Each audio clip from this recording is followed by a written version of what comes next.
If you've been with us for a while, you already know that open worlds that reward curiosity and enable their players to just set off in one direction with the guarantee of finding something interesting along the way are among our favorites. We've seen that happen in a multitude of games that have often scored high in our critical analysis of them, and we're pretty excited about adding another one to our list. Forza Horizon 6 may not have been your first guess, but what we're being told about it definitely fits that bill. Yes, it's bigger, but it's pretty well established that bigger doesn't necessarily translate to better in open world titles.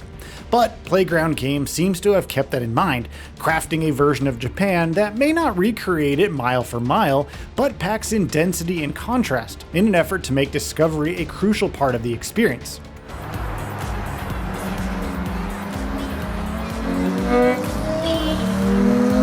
That's a welcome move for the obvious reason of getting to drive swanky cars around a take on Japan that's looking very good.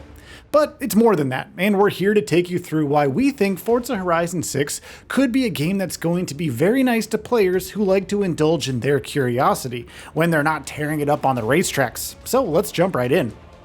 To Tokyo and beyond. Beginning with Tokyo, everything we know of it points to it being more than just the city area, but a pillar of the game's exploration all on its own. Playground has already confirmed that it's 5 times bigger than Forza Horizon 5's Guanajuato, which was quite large to begin with, but as what's touted to be the largest urban environment in Horizon history, it isn't just a huge concrete jungle with a Japanese vibe. Instead, it's set to be layered with enough variety to keep those of you looking to visit all of its streets, shortcuts, docks, industrial zones, and districts quite busy for a while. That variety is what makes Tokyo interesting here, not just as a giant city that's hosting the latest Horizon Festival, but as the beating heart of the upcoming title's exploratory design language. As the capital of Forza Horizon 6's take on Japan, Tokyo is looking like it's ready to play that part to perfection. But that doesn't mean that the rest of the map is going to be any less attractive. And if Tokyo brings scale to the table, the game's distinct biomes and the variety that's contained within them brings scope. We've got the coast, plains, mountains, highlands, and lowlands, each of which responds differently to the different seasons on board, a detail we're going to discuss in a bit. That sounds like a car enthusiast's dream, and if visiting Japan has been out of your reach for whatever reason, this year's Horizon Festival could be a dose of copium that could tide you over until you're able to make the trip on your own. Contrasting landscapes, chasing seasons, and the fact that alpine regions are covered with snow all year round make for a world that's just begging you to get behind the wheel and experience it all, stopping at some stunning vistas for a photo shoot or two while you navigate complex paths through locations that could balance urban and rural landscapes quite organically. The developers have been very enthusiastic to discuss popular landmarks, and there are also important locations from the real Japan woven in here, including, but of course not limited to, Shibuya Crossing, Mount Haruna, and so many more. It brings authenticity to a world that's looking very layered, while also bringing another important facet to the experience that could help it stand out: verticality. Scaling new heights.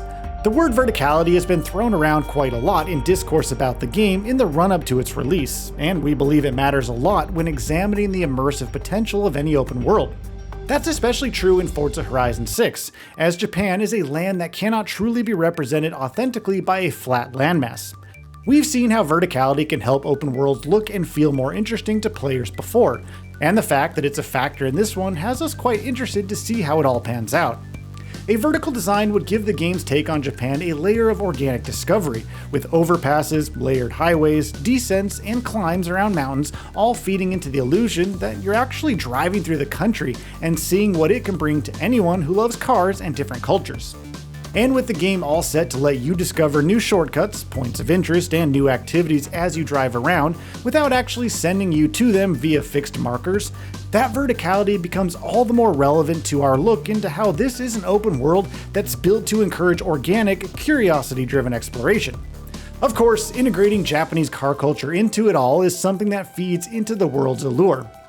There are winding mountain routes, C1-inspired roads, car meets done Daikoku style, and an overarching JDM identity that looks like it underscores everything you do in the game. The developers have been quite vocal about working with consultants in an effort to capture not just how Japan looks when you drive around in it, but how it actually feels, which is always welcome in a title that's built around authentic representation. Well, that covers most of what you can see in the world, but any open world game worth its salt must come with enough to do in order to have you coming back to it every time you power on your systems, and possibly thinking about it when you're away. Can the Horizon Festival manage to do that this time around? We think it's got quite a good shot, and here's why. The joys of discovery.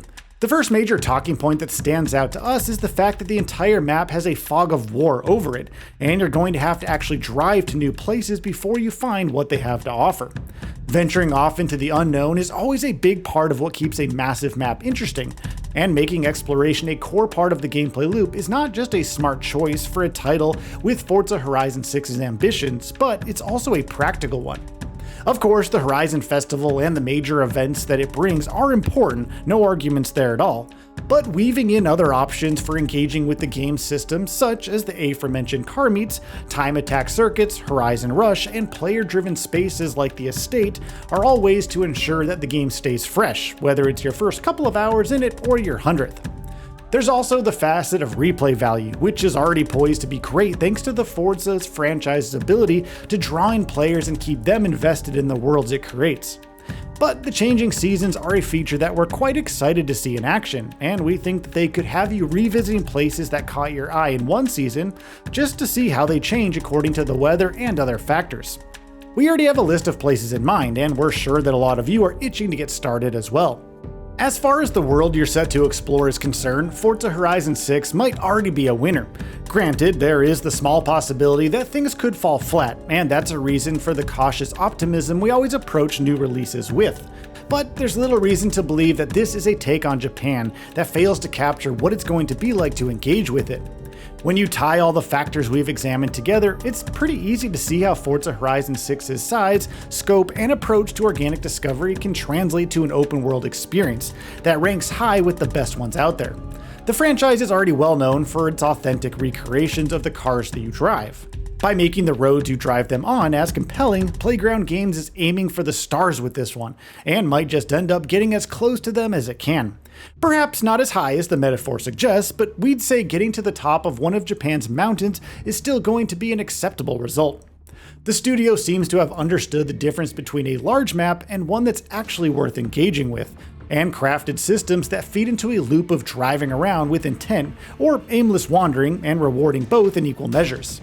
And for that, we're itching to get behind the wheel and rev our engines as we wait for the checkered flag to start off what feels like an adventure with some great racing thrown in. So, what are your thoughts on this? Go ahead and share them in the comments below. And if you like this video, please subscribe to the channel and enable all notifications by clicking the bell icon to get new video updates.